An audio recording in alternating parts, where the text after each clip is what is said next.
Hello, welcome to Mental Health Matters. I'm Barbara Myers. On today's show, our guest is author and freelance journalist Ethan Waters. He's been writing about psychiatry for 20 years. His latest book is Crazy Like Us, The Globalization of the American Psyche. Before that, he authored or co-authored books about psychoanalysis, recovered memory, and urban experience. He's a frequent contributor to the New York Times Magazine, Discover, Men's Journal, Wired, and This American Life. He lives in San Francisco with his wife and children. We are honored to have him as our guest. Welcome, Ethan. Thank you so much. I think I'd like to start by asking you, why did you write this book? How did you come to write it? Well, I've been writing about, as you say, psychiatry for about 20 years. One of my first set of stories I ever wrote was about the recovered memory controversy back in the 90s. And this was when thousands of women were going into therapy and recovering what they believed were memories of abuse as children or infants. And also often coming out with what was then called multiple personality disorder, which is now called dissociative identity disorder. Right. I thought that was a fascinating sort of time in psychiatry, and I stopped writing about psychiatry for many years, and then I began to think about globalization and how influential America is in determining how people think about mental illnesses around the world, how they categorize them, how they treat them, the drugs they use. And I began to put those two things together. If culture is indeed shapes mental illness, then to what extent are we shaping the rest of the world, not only in how they treat and think about mental illness, but how they actually experience it as well?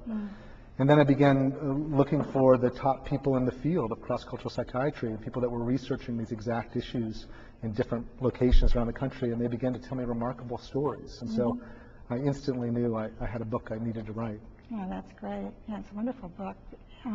One of the things I found most fascinating is that a person's actual symptoms can be different, from as a way of experiencing mental distress from one culture to another. So when did this idea first come to you about psychiatric symptoms? Well, one of the first people I met along the trail of that research was a professor named Lawrence Kermayer up at McGill University. And I was up at McGill University actually on a different story. I was writing about epigenetics, entirely different issue. But I took an afternoon to talk with Professor Kermayer to ask him to give him this premise, this idea that if culture shapes mental illness and we are shaping the rest of the world's understanding of mental illness, to what extent are we homogenizing the way the world goes mad? Right.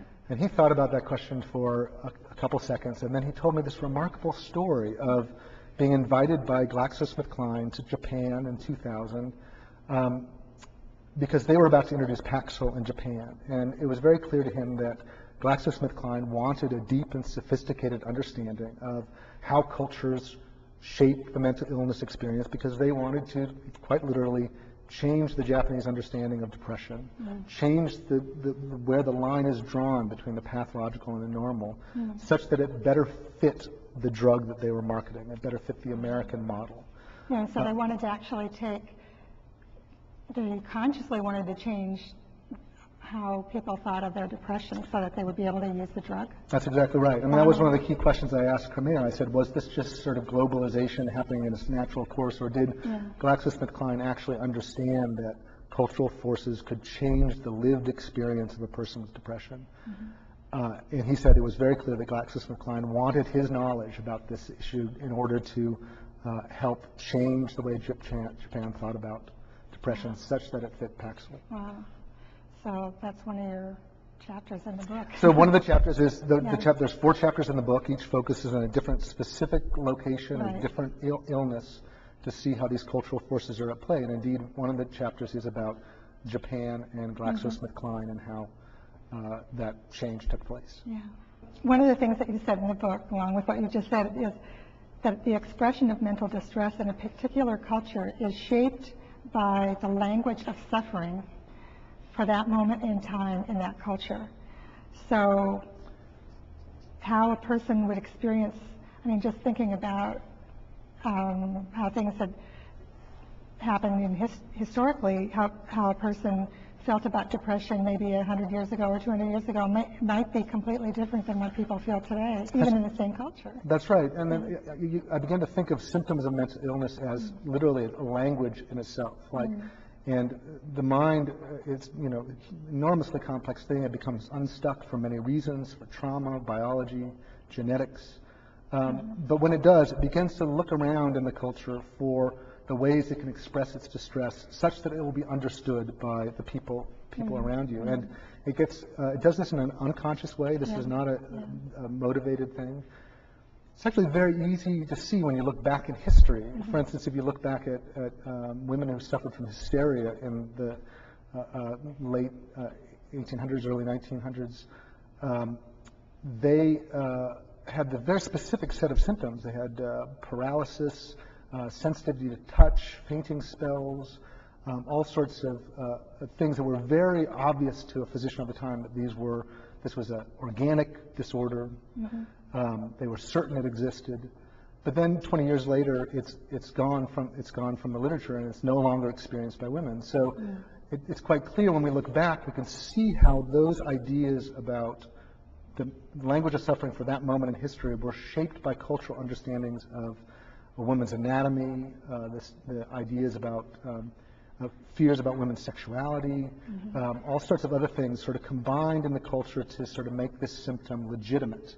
And once it becomes legitimate, the unconscious mind gravitates towards it. So this is not a matter of those women faking those symptoms. It's not a matter of those doctors forcing those symptoms on those people. It's a matter of that combination of the doctor and the patient becoming a lightning rod for the cultural ideas of the time. Fascinating. Do you think that our exportation of our ideas of mental suffering on the rest of the world is harmful in any way? It can be harmful, absolutely. And I think currently we do it without any understanding of either the harm or good. We think it's certainly good. We assume that America has the best technology, the best drugs. We publish all the major journals in this area. We do all the drug research, not all of it, but the vast majority of it comes from the West. And we think that the rest of the world deserves this understanding, and that's not an illegitimate argument. Indeed, you can look at places like Japan, and the suicide rate in Japan is now finally, after years of being on the rise, is now finally leveled off and may be declining. That may indeed have a great deal to do with the introduction of SSRIs to that culture. But I think we're doing this without a full understanding of what we're tampering with. And there's good evidence, especially in one chapter I focus on schizophrenia in Africa, there's good evidence that people with schizophrenia in Africa and other developing nations do better in the long run than we do in the West. So the question is, why are we exporting our ideas and our medications if they're doing better than we are? What are we actually offering? Right, and why is it that they're doing better? Exactly. I mean, we should be looking at the reverse, at importing, not exporting potentially in these ideas. There's something about the way that society lives in villages or in some sort of connected community that isn't necessarily true in our way of life that might be part of the reason why they do better. It's a tremendously interesting question. Why do people in developing countries do better with such a severe mental illness? And there's lots of theories about why. My particular chapter followed an anthropologist down to Zanzibar to look at what she thought were the reasons. And she came up with the idea that this was really about the stigma that surrounded these illnesses within certain cultures, and that indeed sometimes when you employed spirit possession ideas to these illnesses, it actually did the opposite of what you'd think it'd do. In America, that would be a very stigmatizing notion. In Zanzibar, oftentimes it's a very commonly held belief that spirits interact with the human psyche. So using that idea to deal with an ill individual often had the effect of lowering the stigma that surrounded it. It lessened the sense of responsibility that person had for his own disease, and lessened the sense of responsibility that the family had to carry for that disease, and ultimately kept the ill individual within the group as opposed to putting them on the other side and seeing them as the other. Right. Yeah, we in this country characterize schizophrenia largely as a brain disorder that has to be treated with drugs. And I think what you said is that the genetic biological narrative may actually be harmful and cause more stigma than That's right. having it. Well, that's right. There's been a huge emphasis in the West to getting that biological narrative to apply to mental illnesses. And we've done that for the best of reasons. We think that if we could just get people to think of depression and schizophrenia like diabetes or heart disease, that will lower the stigma. Right. And that's an interesting idea, and that's maybe true in some cases for some people, but when you do the meta studies of cultures adopting these ideas, what you find is often that people who adopt the idea of the mental illness as a biological thing will be the ones that want more distance from the mentally ill person. They'll think of them as more intractably broken and more dangerous and want less to do with them. So I think before we go in and replace another culture's narratives, beliefs about what causes a mental illness, we should understand all the implications for doing that and whether that will have unexpected consequences. You explained in the book that the line between the normal and the pathological is being moved, and how does it happen that happens? Is it just the drug companies that are doing that, or is it? It's not just the drug companies. Certainly, the drug companies have a great deal to do with homogenizing the globalization of these ideas, but we do these things in other places, in other contexts, with the best of intentions. And I certainly talked a lot about, one of the chapters in the book has to do with Sri Lanka and post-traumatic stress disorder in the wake of the tsunami there, the Boxing Day tsunami. And the trauma counselors that went into Sri Lanka and the Indian Ocean area after that tragedy did so with the absolutely best of intentions. They often funded themselves. They were there. We employed a variety of different techniques. There were field therapists and trauma counselors and Scientologists and drug companies. And we went in there with everything in the kitchen sink hoping to help. But I think we went in there so quickly that we failed to understand that cultures do indeed differ when it comes to their reactions to trauma, reactions to bad events. What you believe about a bad event, how you think it's going to affect you, the context you put it in your culture matters a great deal to the subsequent course of whether you get ill or not or how you react. And I think trauma counselors coming from the West with 10 days or 2 weeks notice oftentimes can take resources away from where they should be put in after disasters, but they can also actually do harm when sort of trying to replace a local cultural notion of trauma with our notion of PTSD. We think this is a timeless thing, but indeed, even the short history of PTSD in our own culture shows that it's an evolving understanding, an evolving belief, an evolving set of symptoms, not a solid state thing. I remember you said there was something about the way that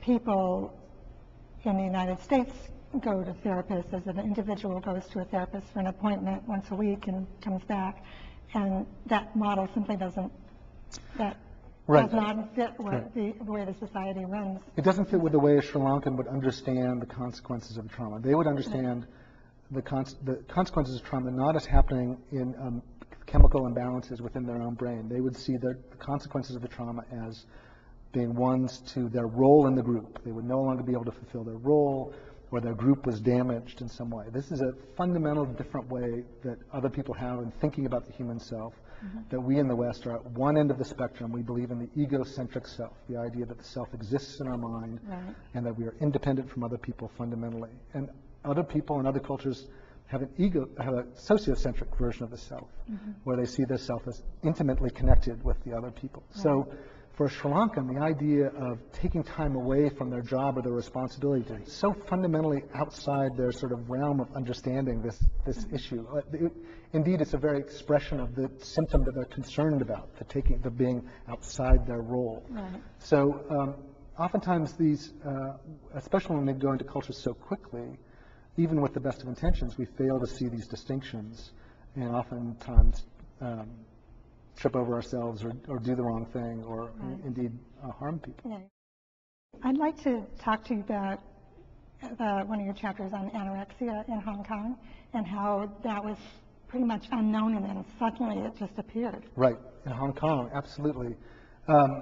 So I went there to talk with a fellow named Dr. Sing Lee, who's a psychiatrist who studied the existence of anorexia in Hong Kong. And he was studying this back in the late 80s. And he was looking through records of hospitals to see if he could find any anorexics in the population. And indeed, he found a few. It was a 1 in 100,000 case in Hong Kong, very rare, and had these specific aspects to it that didn't make it look like American anorexia. It didn't have body dysmorphia.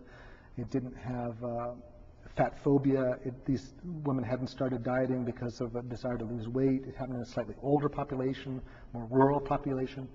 And he was trying to figure out what was going on with these very few Chinese anorexic when suddenly the land shifted under him and there was a rise of the American form. And I traced it back to a single woman's death in downtown Hong Kong in 1994. She died in the middle of downtown street, and she was indeed an anorexic herself. And the press, on very short notice, had to explain what this was. And suddenly, you had a lot of reporters and TV crews and magazine writers writing about this new disorder and who was at risk, what did it mean. And it was suddenly after that moment in time that you saw a rise of anorexia. In my case, is that I think everyone would agree that anorexia and eating disorders to some extent ride on cultural trends, diet trends, body size ideals, and so forth. But I think we fail to understand that the very discussion of a disorder like anorexia can be part of the ways that it creates a gravity around itself. So discussion among sort of the power brokers in whatever area. Exactly. So the journalist, the journalist calls the expert and says, "What is this disorder?" And the expert is always, I know as a journalist, the expert is always happy to tell me. And the new disorder is always a great story to sell your editor. And I think in all those relationships, we often fail to understand that these things have a social dynamic that are affected by our cultural discussion about them. And when we write that story about the new disorder, whether it be a suicide cluster or a cutting or whatever the next thing is going to be, we are responsible for creating a certain amount of gravity around that behavior. To the extent a young woman or man, when they become distressed, has a slight bit more chance to drift towards that behavior or to pick that behavior, as we were saying before, as the language of suffering for their time. I have a quote here from Dr. Lee that I really like, so I'll say it from your book. Culture shapes the way general psychopathology is going to be translated partially or completely into specific psychopathology.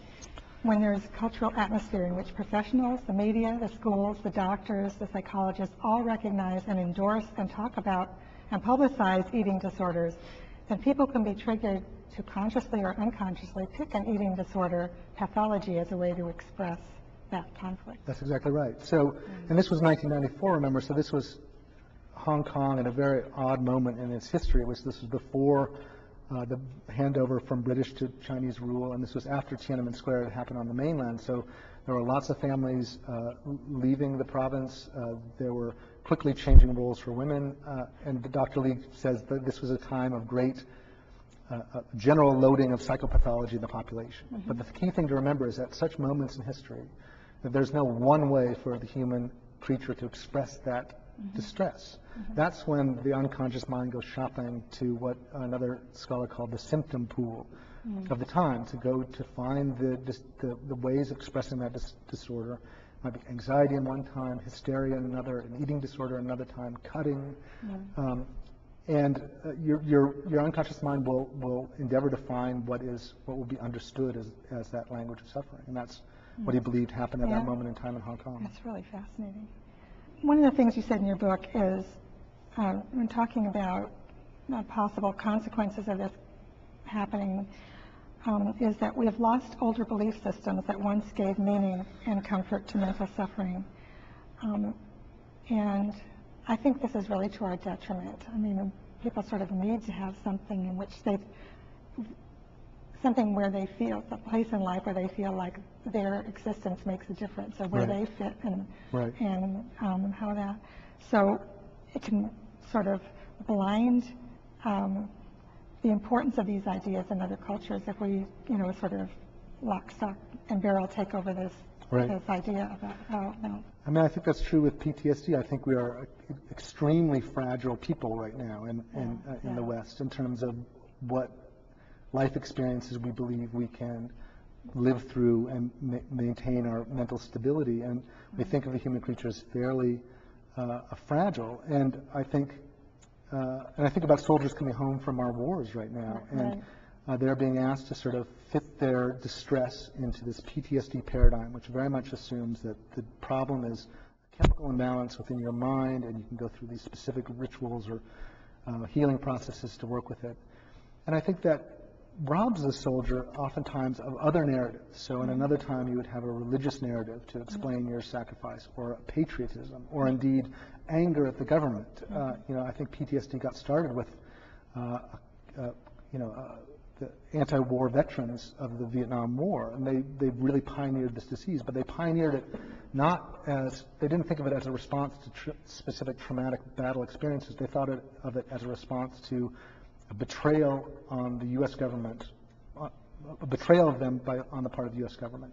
That was the original idea of PTSD, and it was a social movement. And you go, 30 years from that point and see the veteran now who comes home and is very isolated with this idea of PTSD as being within his own mind. And that does rob him or her of those social narratives by which people in other times found grounding and meaning and made sense of the sacrifice that they gave and the difficulty they went through. And I do wonder about the long-term consequences of that.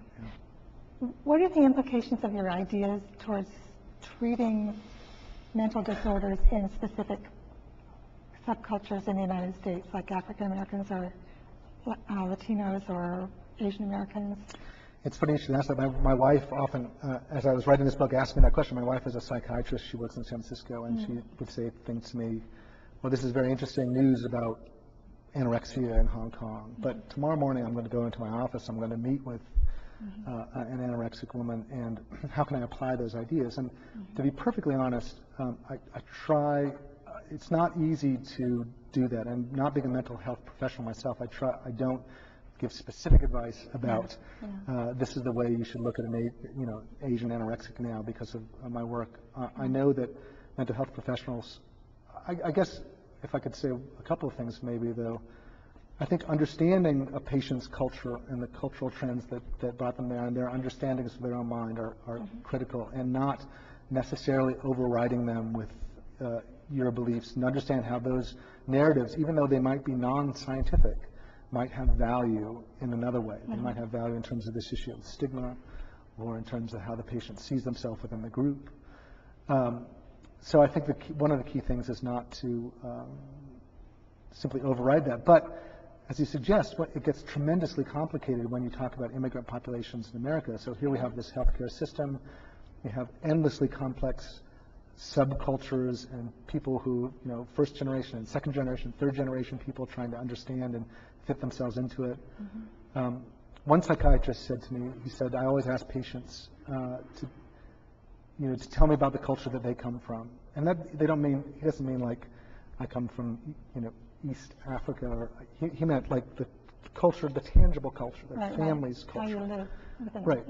And that brings culture down to a force that you can actually manage or think about and manipulate in your own life. You have some control over your own culture and the ideas that you believe in. And I think maybe if there's one lesson from the book for an individual or for a person suffering from mental illness, is that you have some amount of agency in picking these narratives that drift around us all the time. And some of them happen to us, rise up in our minds unconsciously, but some of them are offered to us. A therapist will say, I'm going to offer you this label, be it depression or whatever. And a patient has the choice at that moment to accept that label or not. And they should think very carefully about whether they do and what the consequences of accepting that label are. Okay.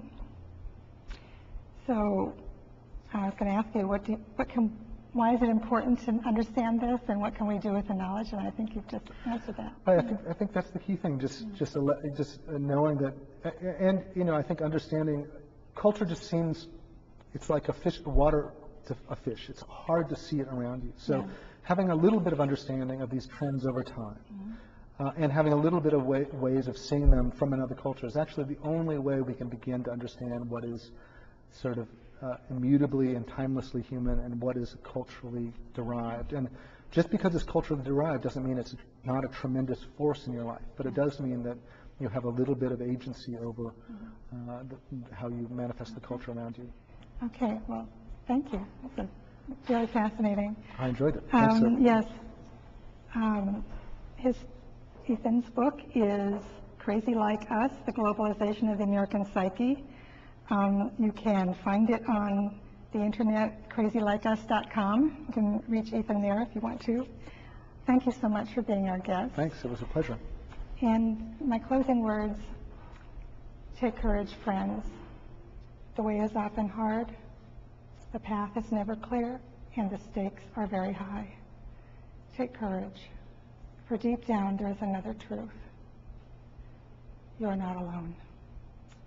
Thank you for watching. I'll see you next time.